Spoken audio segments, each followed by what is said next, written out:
Hey, time travelers! It's the Historical Oracle, and today we're going to talk about Buddha. So, you may know Buddha as the guy from these statues, but that isn't even him. This guy's name is Hotei, and he is the Bodhisattva of contentment. A Bodhisattva is an enlightened being in Buddhist tradition who helps others reach nirvana, or enlightenment. But anyway, Buddha, or the first of many Buddhas, was a real human being who lived in northern India, most likely born in the 5th century BC. So, we're not going to talk about Buddha as a religious figure, but the story behind Buddha the man, otherwise known as Siddhartha Gautama. India in Buddha's day operated by the caste system, 4 classes that categorized all people: warriors, priests, traders, and workers, as dictated by Brahmin religion. Believe it or not, Siddhartha was born into the warrior caste, to the Gautama family. His father's name was Suddhodana, and his mother's name was Maya. Suddhodana ruled a state called Shakya, which lay at the bottom of the Himalayas, and its epicenter was a city called Kapilavastu. Siddhartha himself was born in a place called Lumbini, not far from this city. So anyway, Maya died after bearing Siddhartha, and he was raised by his father and his father's wife, his mother's sister, Mahaprajapati. When he grew up and was 29, he had an existential crisis, and honestly, same. He went, oh no, everybody suffers, so right now, life is good. But I'm gonna suffer, and that's gonna suck, and nobody can actually be free of that, and life is all just suffering, isn't it? Why are we even here? And the guy at McDonald's window was like, sir, please just take your nuggets.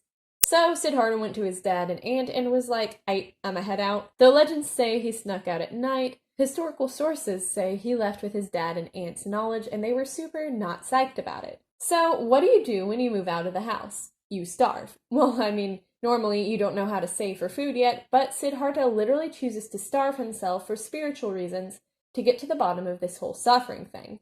He became a wandering ascetic, roaming around Kapilavastu searching for truth. For a while, he studied yoga under these 2 masters, Arada Kalama and Udraka Ramaptura.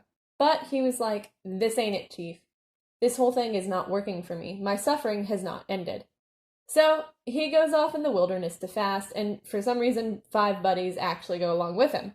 After a while, with barely enough nutrients to survive, and living without any luxury, Siddhartha was like, T-spill, this is not the way. So he cleaned himself, started eating regular meals again, and at one point when he laid down under a ficus tree, he had a dream in which he reached total enlightenment, which he called nirvana. So it's at this point that Siddhartha has developed his own religious philosophy. He goes over to a place called Sarnath, which means the deer park, presumably because there are many deer there. Or perhaps deer hunters called it deer park to send other hunters there while they got the good sites that actually had deer. But anyway, nonetheless, Siddhartha goes to deer park and preaches his first sermon. In this sermon, he tells people that there's got to be a middle ground between total hedonism and total asceticism. He also introduces a concept called the 4 Noble Truths, which are suffering, the origin of suffering, how to end suffering, and the 8-fold path leading to the extinguishing of suffering. Essentially, he thought a lot about suffering. He must have stepped in water in his socks a lot. That is suffering beyond any other. So, Siddhartha gathers a crowd of followers, and they establish a monastic community which they call the Sangha. For around 45 years, Siddhartha goes around preaching his new ideas to those around him.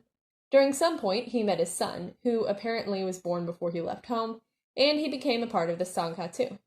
His cousin, Ananda, who also joined, allowed women to join the order and established the Bhikkhuni Sangha, the female monastic community.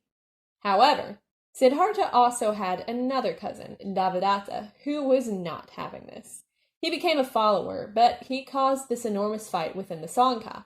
Basically, he was like, you know what would make this whole thing even better? If I ran it.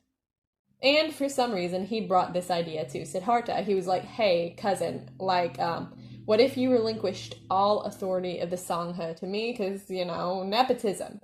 And Siddhartha's like, Devadatta, I'm from a royal family, and royals love nepotism and all, but there's this little Spanish phrase, I think it applies perfectly to the situation. It goes like this. It goes, no. And Devadatta's like, okay, then I guess I'll just kill you. But obviously he doesn't say that to his face, he just plans on doing it. But after various unsuccessful attempts, he just decides it's better to turn some of Siddhartha's followers against him. Like he should have done in the first place before attempting a coup of sorts. So he causes this big rift in the Sangha and initially took all these young monks away to start his own order. But Siddhartha's two chief disciples persuaded them to return to their original leader. At some point, Devadatta died before his cousin. During his later years, Siddhartha visited a place called Vaishali and got sick there. According to some historians, this was the site of his last sermon.